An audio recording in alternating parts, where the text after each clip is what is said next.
ओम शांति। 27 जून 2024 के ईश्वरीय महावाक्य। पहले एक नज़र मुरली के मुख्य पॉइंट पर। बाबा ने कहा, अभी इस जन्म में तुम्हारी चेंज हो रही है। तुम बच्चे समझ गए हो, हम आत्मा है न कि शरीर। जन्म जन्मांतर तो वह साधु संत महात्मा आदि करते आए। आजकल फिर फैशन पड़ा है। साईं बाबा, मेहर बाबा, वह भी सब जिस्मानी हो गए। यह है बाप और बच्चों का मेला। बच्चे जानते हैं यह बाप और बच्चों का, आत्मा और परमात्मा का मेला एक ही बार होता है। बच्चे बाबा बाबा कहते रहेंगे। बाबा अक्षर बहुत मीठा है। बाप की समझ बच्चे को जल्दी पड़ती है। बाबा से क्या वर्षा मिलता है। बाप किसको भेजते नहीं है, ऑटोमेटिकली यह ड्रामा बना हुआ है। हर एक अपने अपने धर्म में आते रहते हैं। और फिर बाबा ने कहा, वहाँ आयु 150 वर्ष की होती है, तो बच्चा तब आएगा जब आधा लाइफ से थोड़ा आगे होंगे। उस समय बच्चा आता है क्योंकि वहाँ आयु बड़ी होती है। बाप ही नई दुनिया स्थापन करने वाला है। रस्म रिवाज भी जरूर सुनाते जाएंगे, आगे चल बहुत सुनाएंगे और तब साक्षात्कार होते रहेंगे। बैकुंठ तो अब नज़दीक आ गया है। अब तो बिल्कुल नज़दीक ही आकर पहुँचे हो। हर एक बात तुमको नज़दीक देखने आएगी। जितना तुम ज्ञान योग में मजबूत होते जाएंगे, कहाँ शरीर न छूट जाए, सब कुछ देखकर जाए। इसमें आयु बढ़ाने के लिए चाहिए योग बल। जो बाप से सब कुछ सुने, सब कुछ देखे। मैं तुमको सब दुखों से दूर करने आया हूँ, तो ऐसे बाप से कितना प्यार होना चाहिए। सभी संबंधों ने तुमको दुख दिया है, यह है ही दुखदाई संतान। और फिर लास्ट में बाबा ने कहा, तुमको सिर्फ आधा कल्प के लिए ही नहीं, पौना कल्प के लिए सुख मिलता है। हमारा जो दीवा है उसमें घृत बाकी थोड़ा जाकर रहा है, इसलिए अब फिर ज्ञान घृत डाल दीप जगाते हैं। जब बाप को याद करते हैं तो आत्मा रूपी दीप प्रज्वलित होती है। आत्मा को देखने से कट उतरेगी, शरीर को देखने से कट चढ़ती है। बड़ा नाजुक रास्ता है। यह होते होते पिछाड़ी में कर्मातीत अवस्था को पाते हैं। मनुष्य कहते हैं हम शिव के भक्त हैं। अच्छा, तुम शिव को क्या समझते हो? अभी तुम समझते हो शिव बाबा सब आत्माओं का बाप है, इसलिए उनकी पूजा करते हैं। और अब सुनते हैं महावाक्यों को विस्तार से। मुरली का सार है, मीठे बच्चे, तुम्हें शरीर से अलग होकर बाप के पास जाना है। तुम शरीर को साथ नहीं ले जाएंगे, इसलिए शरीर को भूल आत्मा को देखो। प्रश्न है, तुम बच्चे अपनी आयु को योग बल से बढ़ाने का पुरुषार्थ क्यों करते हो? उत्तर है, क्योंकि तुम्हारी दिल होती है कि हम बाप द्वारा सब कुछ इस जन्म में जान जाए, बाप द्वारा सब कुछ सुन ले। इसलिए तुम योग बल से अपनी आयु को बढ़ाने का पुरुषार्थ करते हो। अभी ही तुम्हें बाप से प्यार मिलता है। ऐसा प्यार फिर सारे कल्प में नहीं मिल सकता। बाकी जो शरीर छोड़कर चले गए उनके लिए कहेंगे ड्रामा, उनका इतना ही पाठ था। ओम शांति। बच्चे जन्म जन्मांतर और सत्संगों में गए हैं और यहाँ भी आए हैं। वास्तव में इसको भी सत्संग कहा जाता है। सत का संग तारे बच्चों के दिल में आता है। हम पहले भक्ति मार्ग के सत्संगों में जाते थे और अभी यहाँ बैठे हैं।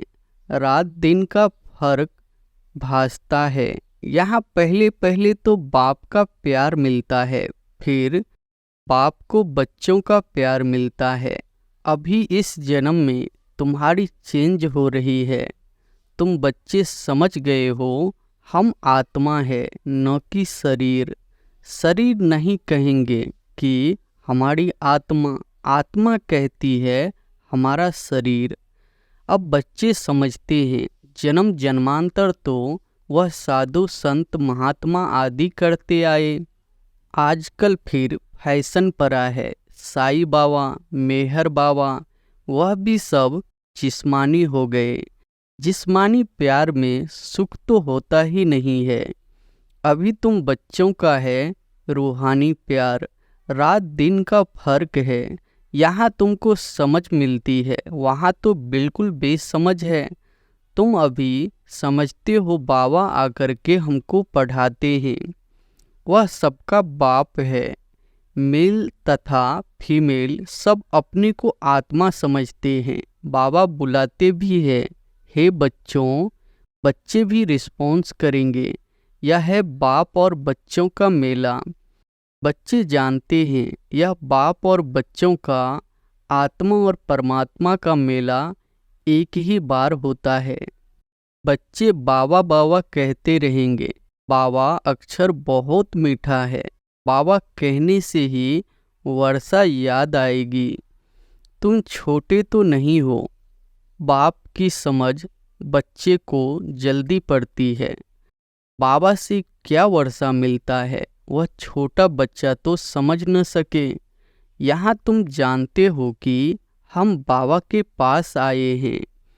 बाप कहते हैं, हे बच्चों, तो इसमें सब बच्चे आ गए। सब आत्माएं घर से यहाँ आती है पाठ बजाने। कौन कब पाठ बजाने आते हैं यह भी बुद्धि में है। सबके सेक्शन अलग अलग है। जहाँ से आते हैं फिर पिछाड़ी में सब अपने अपने सेक्शन में जाते हैं। यह भी सब ड्रामा में नोंद है। बाप किसको भेजते नहीं है, ऑटोमेटिकली यह ड्रामा बना हुआ है। हर एक अपने अपने धर्म में आते रहते हैं। बुद्ध का धर्म स्थापन हुआ नहीं है तो कोई उस धर्म का आएगा नहीं। पहले पहले सूर्यवंशी चंद्रवंशी ही आते हैं जो बाप से अच्छी रीति पढ़ते हैं। वही नंबरवार सूर्यवंशी चंद्रवंशी में शरीर लेते हैं। वहाँ विकार की तो बात ही नहीं। योग बल से आत्मा आकर गर्भ में प्रवेश करती है। उससे समझेंगे कि मेरी आत्मा इस शरीर में जाकर प्रवेश करेगी। बूढ़े समझते हैं हमारी आत्मा योग बल से जाकर यह शरीर लेगी। मेरी आत्मा अब पुनर्जन्म लेती है। वह बाप भी समझते हैं हमारे पास बच्चा आया है। बच्चे की आत्मा आ रही है जिसका साक्षात्कार होता है। वह अपने लिए समझते हैं हम जाकर दूसरे शरीर में प्रवेश करते हैं। यह भी विचार बैठते हैं ना, जरूर वहाँ का कायदा होगा। बच्चा किस आयु में आएगा, वहाँ तो सब रेगुलर चलता है ना। वह तो आगे चल महसूस होगा, सब मालूम पड़ेगा। ऐसे तो नहीं 15-20 वर्ष में कोई बच्चा होगा जैसे यहाँ होता है। नहीं, वहाँ आयु 150 वर्ष की होती है। तो बच्चा तब आएगा जब आधा लाइफ से थोड़ा आगे होंगे। उस समय बच्चा आता है क्योंकि वहाँ आयु बड़ी होती है। एक ही तो बच्चा आना होता है, फिर बच्ची भी आनी है, कायदा होता है। पहले बच्चे की फिर बच्ची की आत्मा आती है। विवेक कहता है पहले बच्चा आना चाहिए, पहले मेल पीछे फीमेल। 8-10 वर्ष देरी से आएंगे। आगे चल तुम बच्चों को सब साक्षात्कार होना है। कैसे वहाँ की रस्म रिवाज है, यह सब बातें नई दुनिया की बाप बैठ समझाते हैं। बाप ही नई दुनिया स्थापन करने वाला है। रस्म रिवाज भी जरूर सुनाते जाएंगे, आगे चल बहुत सुनाएंगे और तब साक्षात्कार होते रहेंगे। बच्चे कैसे पैदा होंगे, कोई नई बात नहीं। तुम तो ऐसी जगह जाते हो जहाँ कलप कलप जाना ही पड़ता है। बैकुंठ तो अब नज़दीक आ गया है।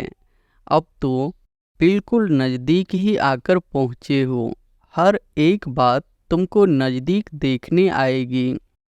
जितना तुम ज्ञान योग में मजबूत होते जाएंगे, अनेक बार तुमने पाठ बजाया है, अभी तुमको समझ मिलती है। जो भी तुम साथ ले जाएंगे, वहाँ की क्या रस्म रिवाज होगी, सब जान जाएंगे। शुरू में तुमको सब साक्षात्कार हुए थे, उस समय तो अर्जुन तुम अलफ बे पढ़ते थे। फिर लास्ट में भी जरूर तुमको साक्षात्कार होने चाहिए। सो बाप बैठ सुनाते हैं, वह सब देखने की चाहना तुमको यहाँ होगी। समझेंगे कहाँ शरीर न छूट जाए, सब कुछ देखकर जाए। इसमें आयु बढ़ाने के लिए चाहिए योग बल।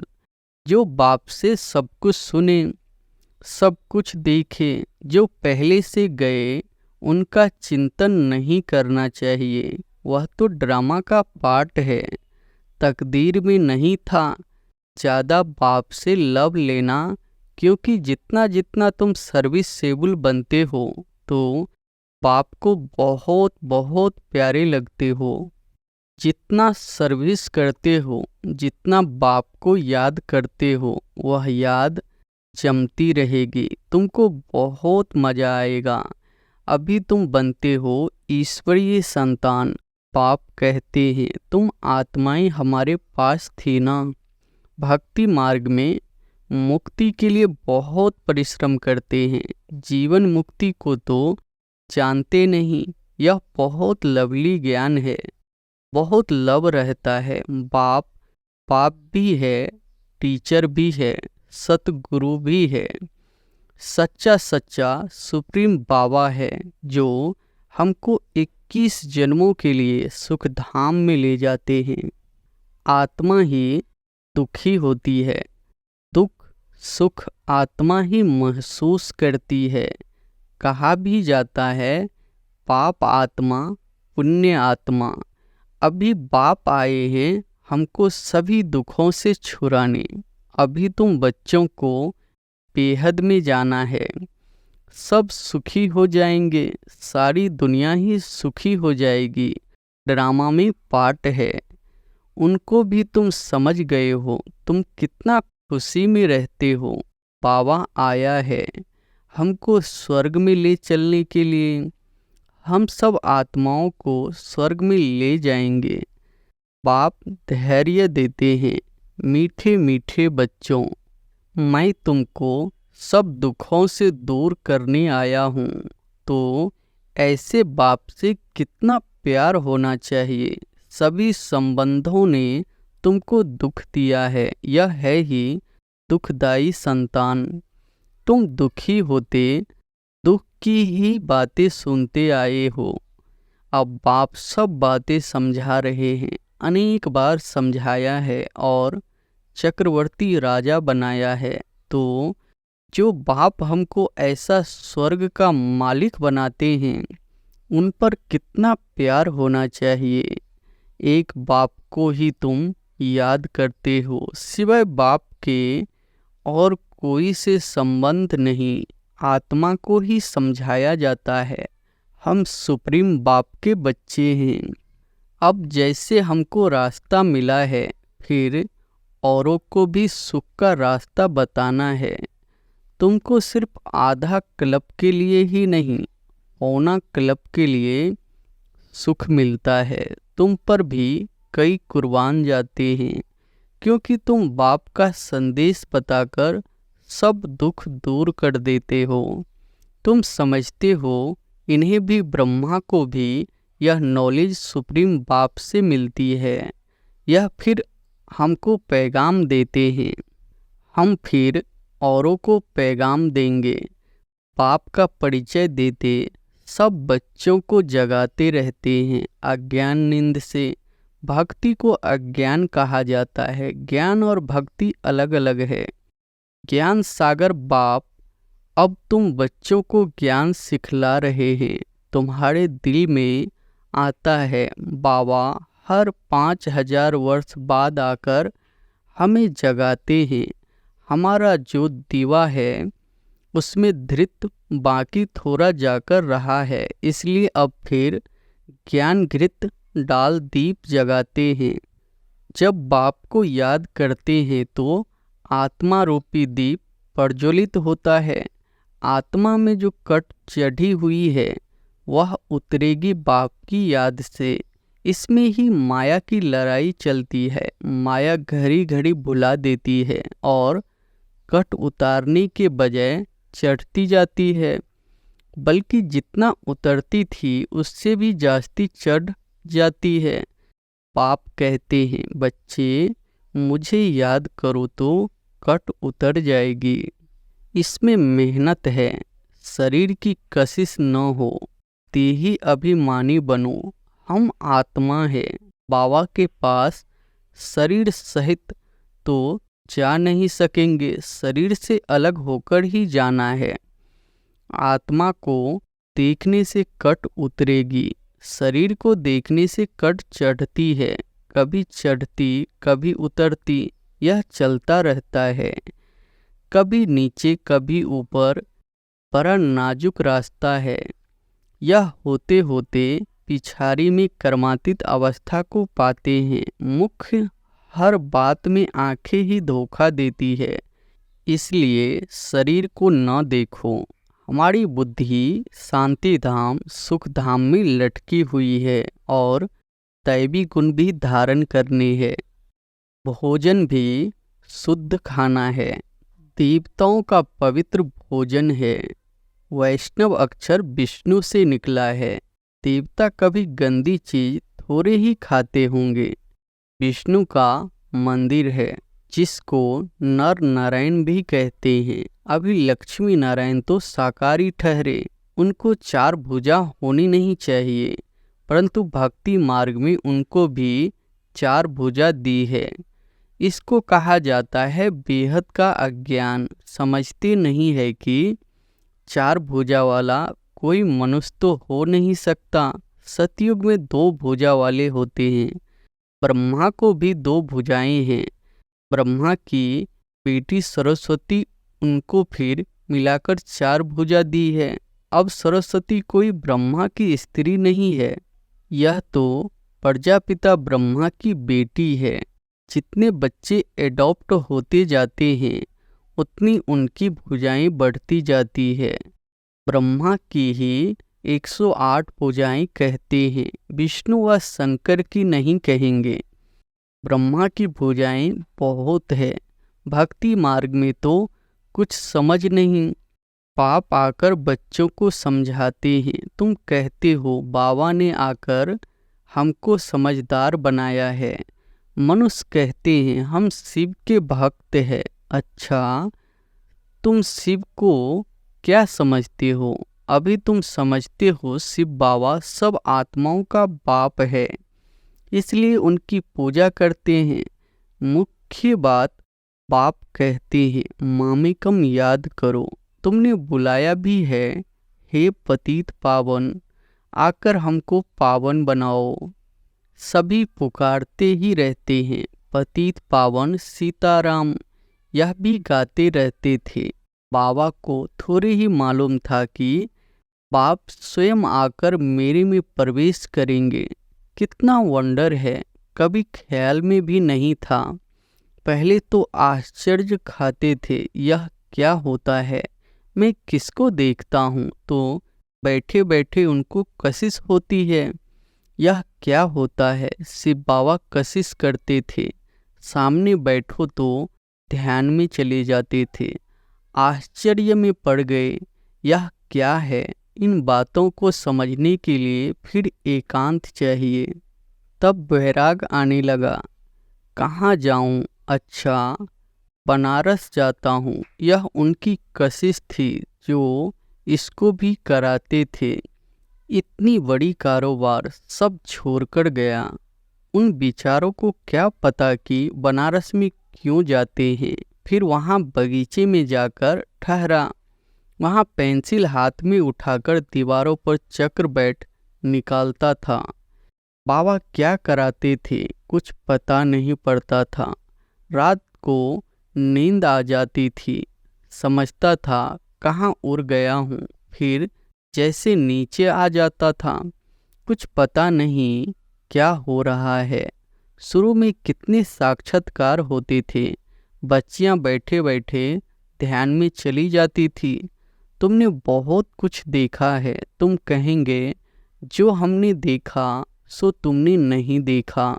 फिर पिछाड़ी में भी बाबा बहुत साक्षात्कार कराएंगे क्योंकि नज़दीक होते जाएंगे। अच्छा, मीठे मीठे सिकिलधे बच्चों प्रति माता पिता बाप दादा का याद प्यार और गुड मॉर्निंग। रूहानी बाप की रूहानी बच्चों को नमस्ते। धारणा के लिए मुख्य सार पहली पॉइंट है, पाप का संदेश सुनाकर सबके दुख दूर करने हैं। सबको सुख का रास्ता बताना है। हदों से निकल बेहद में जाना है। दूसरी पॉइंट है, अंत के सब साक्षात्कार करने के लिए तथा बाप के प्यार की पालना लेने के लिए ज्ञान योग में मजबूत बनना है। दूसरों का चिंतन न कर योग बल से अपनी आयु बढ़ानी है। वरदान है, अलबेलेपन व अटेंशन के अभिमान को छोड़ बाप की मदद के पात्र बनने वाले सहज पुरुषार्थी भव। अलबेलेपन व अटेंशन के अभिमान को छोड़ पाप की मदद के पात्र बनने वाले सहज पुरुषार्थी भव। कई बच्चे हिम्मत रखने के बजाय अलबेलेपन के कारण अभिमान में आ जाते हैं कि हम तो सदा पात्र है ही। पाप हमें मदद नहीं करेंगे तो किसको करेंगे। इस अभिमान के कारण हिम्मत की विधि को भूल जाते हैं। कईयों में फिर स्वयं पर अटेंशन देने का भी अभिमान रहता, जो मदद से वंचित कर देता है। समझते हैं हमने तो बहुत योग लगा लिया, ज्ञानी योगी तो आत्मा बन गए, सेवा की राजधानी बन गई। इस प्रकार के अभिमान को छोड़ हिम्मत के आधार पर मदद के पात्र बनो तो सहज पुरुषार्थी बन जाएंगे। स्लोगन है, जो वेस्ट और निगेटिव संकल्प चलते हैं उन्हें परिवर्तन कर विश्व कल्याण के कार्य में लगाओ। जो वेस्ट और निगेटिव संकल्प चलते हैं उन्हें परिवर्तन कर विश्व कल्याण के कार्य में लगाओ। अच्छा, ओम शांति।